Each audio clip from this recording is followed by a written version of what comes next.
안녕하세요. 텃밭주인 가수 이란입니다. 오늘은 제가 이제 저는 귀촌하시면 야생의 이제 꽃이나 뭐 나물 같은 거를 많이 뜯으러 다니시는데요. 그럴 때 이제 민들레, 우리가 들판에 길가에도 노란색 꽃이 피어 있는 게 민들레인데, 민들레가 흔하게 있습니다. 근데 그 민들레가 이제 하얀색 민들레는 토종이고요. 노란색 꽃은 이제 그 외래종인데요.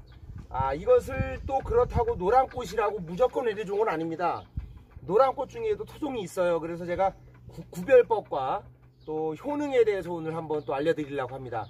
이 민들레를 들판이나 산이나 야산이나 이런데 그 밭에 가면 많거든요. 막 길거리에도 많아요. 흔하게 많은데 엄청나게 효능이 좋은 약초예요. 이걸 제가 저희 집 텃밭에서 이제 제가 야생 그 우리나라 토종 민들레를 캔 거거든요. 이거를 제가 이제 약초를 해 먹을 건데요. 어떻게 해 먹냐면요. 이걸 이제 다 뿌리를 캐가지고 물에 깨끗이 씻어서요.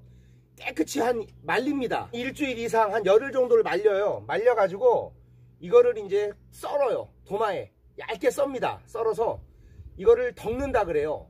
그러니까 덮가서 드실 분들 같은 경우는 바로 그냥 채취해서 물에 씻어가지고 후라이팬에 덮으실 분들은 말리지 않아도 그냥 바로 덮으시면 되고요.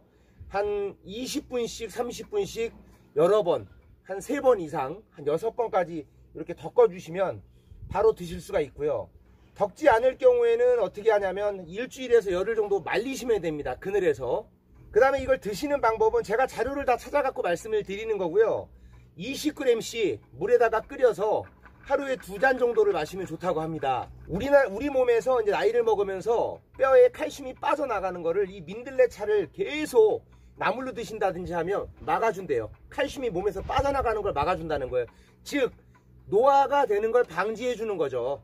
이 민들레 뿌리 같은 경우는요, 고혈압 치료제로 들어간다고 합니다. 고혈압 치료제. 혈액순환에 굉장히 좋대요. 근데 요거를 드시는 분들은 손발이 차신 분들 같은 경우는 들판이나 이런 밭에 가셔가지고 이 민들레를 캐가지고 그렇게 해 드시면 정말 좋아요. 혈액순환. 이게 민들레 효능이 뭐냐면 뿌리의 효능은 우리 그 여드름 같은 거 심하신 분들이 있어. 화농성 여드름.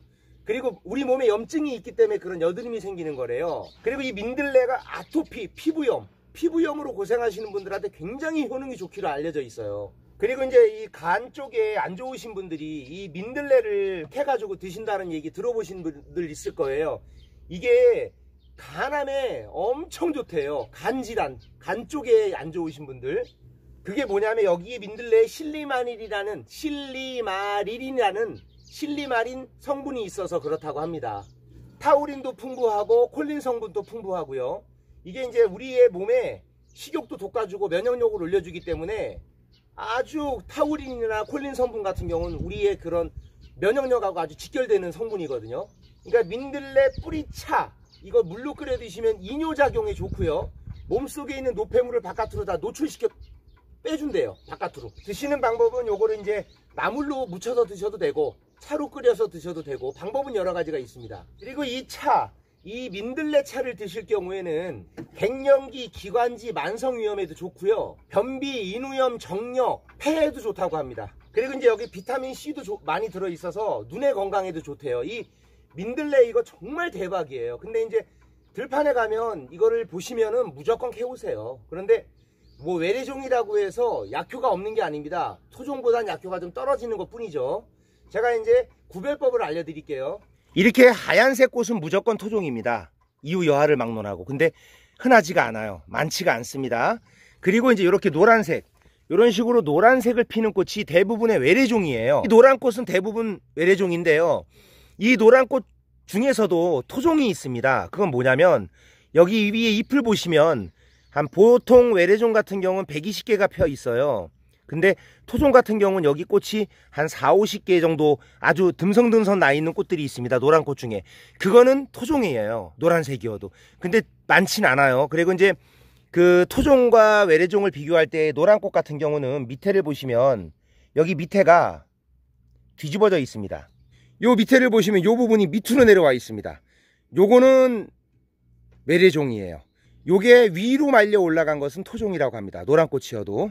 민들레는 요렇게 자두색을 띠고요. 여기에 요렇게 요런 식으로 요렇게 생긴 게 민들레입니다. 이렇게 이렇게 삐뚤삐뚤 가시처럼 막 이렇게 보이는 거 있죠. 요런 게 민들레예요.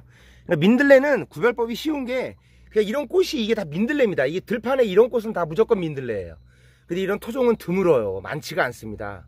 저는 약해 먹으려고 이제 이거 물 씻어 가지고 말려서 뿌리 차로 해 가지고 먹으려고 이걸 캐왔는데요. 저희 밭에 가서 이거 4뿌리 캐왔습니다. 이게 근데 토종은 많지가 않아요. 근데 전원 기촌을 하시면 들판에 있는 약초 같은 것도 알면요, 그거를 잘 이용하셔 갖고 차로 드시고 그러면 굉장히 건강해질 수 있습니다. 그러니까 알아두시면 다 꿀팁이 될 수 있는 정보입니다. 네, 오늘은 민들레 꽃차, 민들레 차의 효능과 민들레 토종, 외래종 구별법에 대해서 알아봤습니다. 도움이 되셨다면 구독과 좋아요 부탁드리겠습니다. 감사합니다.